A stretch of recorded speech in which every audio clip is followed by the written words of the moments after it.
You can find out anything else you might like to know about him on Wikipedia or in your programs. So I'll just hand it over. Thanks. Thank you. So I've always been interested in public policy questions. In recent years, my interest has shifted more and more towards the societal and even legal aspects of what we're doing. So this paper, the co-authors, Renee Hutchins is a law professor, Tony Jabbar is a machine learning professor, Sebastian Zimic is a PhD student of mine who happens to be an attorney. In machine learning, I don't think I have to tell anybody here this, finds all sorts of patterns. Some of the things you do with machine learning are pretty obvious, and some are not. In particular, I claim that it can be used to help shape legal doctrine. And the particular question we looked at is, should the police be required to get a search warrant before tracking somebody's location, in particular over a long period? And the classical legal answer to this is no. If you're moving around in public, you have no reasonable expectation of privacy. I put it in quotes because that's a legal standard that's been in place since 1967. If you're doing something, is it reasonable subjectively and objectively for you to expect it to be private? If you're moving around in public, maybe you don't. And the fact that technology is used to assist in following may not be an obstacle either. There was a 1982 Supreme Court case known in the law biz as Knott's of the United States, where police attached a beeper to a drum of chemicals to be used in making methamphetamine. The Supreme Court said, no, you're driving around on public roads, you have no expectation of privacy. But Legal Academy has been looking at this again. You know, law professors write just as many papers as CS professors do, only they're a lot longer, like 50 to 70 pages, 1/3 footnotes by volume. A lot of other very strange differences, like you're supposed to submit simultaneously to multiple places, but that's a separate talk. And one check on police power is economic.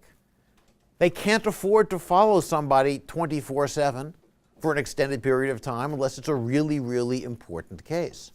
And this is a practical check on police power, this economic aspect of it. GPS tracking of somebody is much, much cheaper. That's removing this check on police power. There's an even newer theory, though, called the Mosaic theory. And it basically boils down, patterns of movement are much more revealing than just a few days' worth. And before I can go any further, I have to go back to the legal standard we're dealing with, the Fourth Amendment to the U.S. Constitution, which governs search and seizure. Won't bother reading it to you all.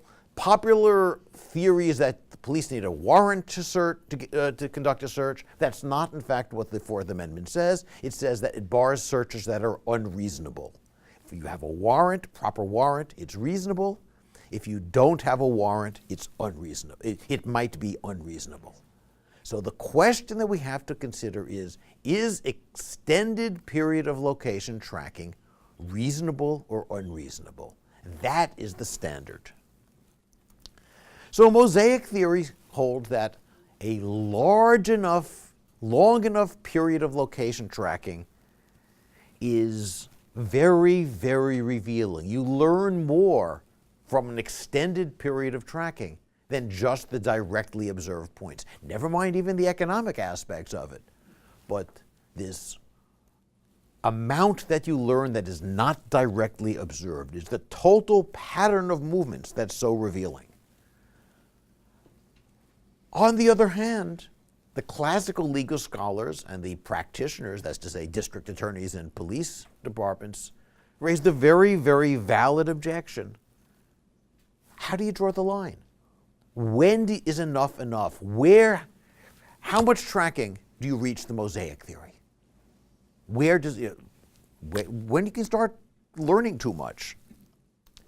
Well, the only case about location tracking in a modern sense that's ever reached the Supreme Court was 3 years ago, a case known as United States versus Jones. They attached a GPS tracker to his car for 4 weeks and followed his movements that way. And it's not even that they didn't think to get a warrant, the warrant had expired.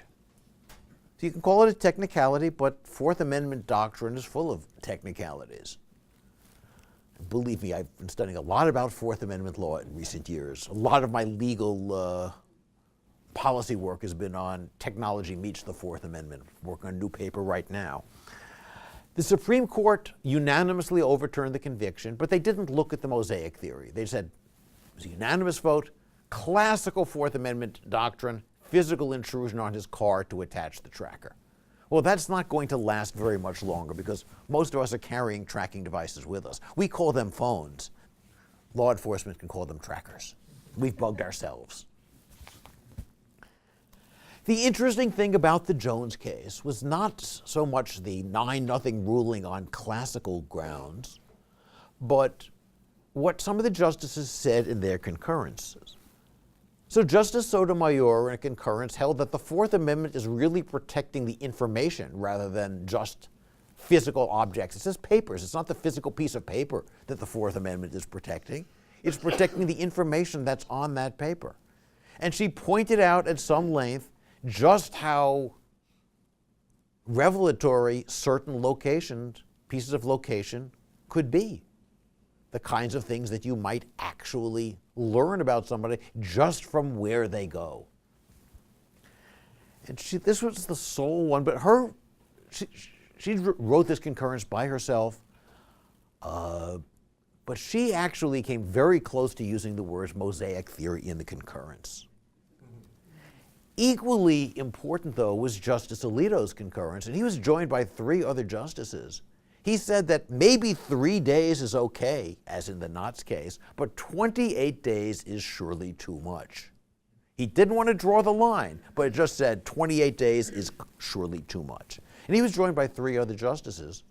So those 4 plus Sotomayor says maybe 5 justices would back the Mosaic theory or something like it. But Justice Scalia wrote the opinion of the court in the Jones case, and he actually responded to Justice Alito's concurrence and said, it remains unexplained why a 4-week investigation is surely too long. Why? Why is 4 weeks too long when 3 days is okay? What is the rationale for doing it? And this is where I came in. Now, I was the least qualified person to work on the paper. I'm not a law professor. I know very little about machine learning. The 4th author was a PhD student. I had one advantage. One is that I was the only one on the group who could actually talk to the other 3, because the machine learning guy knows nothing of American legal theory, and the law professor knows nothing of technology, and the graduate student, though an attorney, is an intellectual property attorney and from Germany, though also a member of the California bar. But I could talk to everybody. Also, it was my idea. And machine learning can be used to make predictions about things based on location. Tony Jabara actually has done startups making predictions based on location data, which is why I asked him to join on this paper. And so my claim is, when predictions get accurate enough, you have reached the Mosaic point. So I say we can use computer science to answer Justice Scalia's objection to the Mosaic theory. When our algorithms can start making good enough predictions, we have reached the Mosaic point. And so we reviewed the technical literature on predictions from location data. Don't look at the curve. This is not a paper of ours. Don't look at the curve, but look at these data points. This is trying to predict somebody's ethnicity based on location data, not even GPS location data, which is very accurate, but cell phone grid, which is about a mile radius. So after the first 5 weeks, you get no place trying to predict their ethnicity. Suddenly, after 5 weeks, we get a significant improvement in accuracy, and about 28 weeks, it suddenly jumps up quite sharply. I would assert that if you're trying to predict somebody's ethnicity, at about this point, you have reached the Mosaic. You've suddenly been able to predict something that perhaps you were not able to observe directly, based solely on this algorithm. Now, why does this work? Well, this is machine learning. We don't know why it works. It's correlation, not causality. Yeah, you have a question? I see the horizontal axis is labeled in weeks. What is the vertical axis? Accuracy of the prediction. So at 28 weeks to 30 weeks, it gets to about 60% accurate. Thank you. Good question. In fact, we can do better than that. It turns out from the literature that your week-to-week movements are very predictable. Yes, even on weekends. Your weekend movements are very different than your weekday movements, but they're still predictable. It might be going to church, it might be going to synagogue, it might be taking the kids to soccer practice, it might be going out downtown to your favorite restaurant. The experimental evidence shows, if I recall the numbers, about 93% predictable week-to-week movements. So in 1 week of movement, 7 consecutive days, you've got a very full picture of somebody's life. And so we assert that this operationally is where the Mosaic point is. In 1 week, you've got a very good picture of an average person's life. So, does Mosaic theory make location tracking unreasonable in the words of the Fourth Amendment? Do people have a reasonable expectation of privacy in their location, not just in their location, but in the inferences that can be drawn from it? This is a legal question. This is not a technical question. Current law says that once information is lawfully obtained, police can do any sort of analysis on it that they want. But here we're saying this location tracking inherently is going to lead to this kind of prediction. So is this a reasonable expectation of privacy that one in society is prepared to recognize as reasonable? Again, quoting that 1967 court opinion. Technically speaking, from a pure technical perspective, Mosaic theory is correct. You really can start making accurate predictions, and at least under certain circumstances, accuracy goes up sharply after a certain point, and you've got this week-by-week consistency in movement prediction. The Massachusetts Supreme Court has in fact adopted a version of this theory. They set the limit at 2 weeks. They didn't give any basis for the limit. They just said, okay, I think what they said is someplace between 3 days and 4 weeks. Let's go to round down to 2 weeks. But they have accepted the premise that a month's worth of tracking is too much. The Jones opinion, I think it was Justice Alito's concurrence, said, yeah, you could follow someone around for a month by hand. You just have a very tiny constable sitting in the stagecoach in 1788 when the Bill of Rights was adopted. The tiny constable is another humorous line in the law biz. But fundamentally, we're dealing with a legal question, not a technical one. Is this something that the law will recognize? It's still an undecided question. It's almost certainly going to be at the Supreme Court in the next very few years. One colleague of mine, a former prosecutor who's working on a paper with me right now, expects it to be at the Supreme Court next year, possibly depending on the outcome of a court case in the 11th Circuit that's decision is pending right now. So, if you want more details on it, there's the URL for the paper. I'll actually upload these slides to my website very shortly, and you can just click on that link. That's a law review paper, 50, 60 pages, lots of footnotes. Law reviews of articles, if written well, can generally be understandable to people who are not lawyers. I hope this one is written that well. I don't know. 3 of the 4 authors were not lawyers, so there's some hope. So questions? What we're doing. So this paper, the co-authors, Renee Hutchins is a law professor, Tony Jabbar is a machine learning professor, Sebastian Zimic is a PhD student of mine who happens to be an attorney.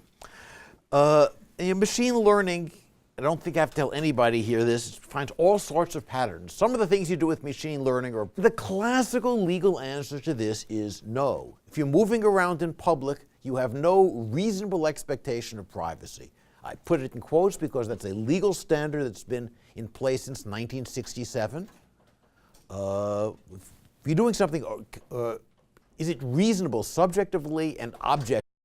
You can find out anything else you might like to know about him on Wikipedia or in your programs. So I'll just hand it over.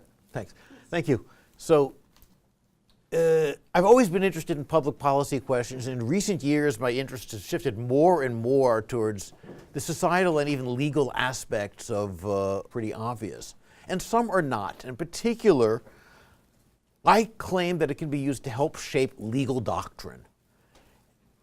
And the particular question we looked at is, should the police be required to get a search warrant before tracking somebody's location, in particular over a long period? Effectively, for you to expect it to be private. If you're moving around in public, maybe you don't. And the fact that technology is used to assist in following may not be an obstacle either. There was a 1982 Supreme Court case known in the law biz as Knotts v. United States,